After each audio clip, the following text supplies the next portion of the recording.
2025 সালের ডিসেম্বরেই হতে পারে বাংলাদেশের জাতীয় নির্বাচন, এমন মন্তব্য করেছেন অন্তর্বর্তী সরকারের প্রধান উপদেষ্টা ডক্টর মোহাম্মদ ইউনূস। 13 ফেব্রুয়ারি দুবাইয়ে ওয়ার্ল্ড গভর্নেন্স সামিটে এক অধিবেশনে এ মন্তব্য করেন তিনি।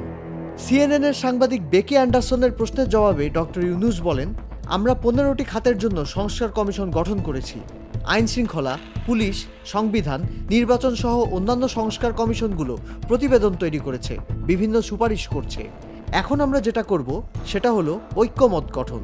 প্রধান উপদেষ্টা জানান, এসব সুপারিশ নিয়ে রাজনৈতিক দলগুলোর সঙ্গে আলোচনায় বসবে অন্তর্বর্তী সরকার। যেসব সুপারিশের বিষয়ে সবাই একমত হবে তা নিয়ে সনদ তৈরি এবং সুপারিশগুলো বাস্তবায়নের পর যত দ্রুত সম্ভব নির্বাচন দেওয়া হবে। ডিসেম্বরেই এ নির্বাচন হতে পারে বলেও মন্তব্য করেন ডক্টর ইউনূস। প্রধান উপদেষ্টা আরও বলেন, বাংলাদেশের অর্থনীতি, সমাজ, প্রশাসন সবকিছু ভেঙে পড়েছিল। আমাদের কাজ এই সব কিছুর পুনর্গঠন। ব্যাংকগুলো থেকে $16 বিলিয়ন পাচার হয়ে গেছে। আমাদের রিজার্ভ তলানিতে চলে গেছে। প্রথমত অর্থনীতি, দ্বিতীয়ত আইন শৃঙ্খলা, এরপর প্রতিষ্ঠানগুলো ঠিক করতে হবে। নির্বাচন শেষে আরও কিছু সময় নেতৃত্বে থাকার ইচ্ছা আছে কিনা জানতে চাইলে ডক্টর ইউনূস বলেন, নির্বাচিত সরকারের হাতে ক্ষমতা হস্তান্তরের পর তিনি আগের জীবন ও পেশাগত কর্মকাণ্ডে ফিরে যাবেন।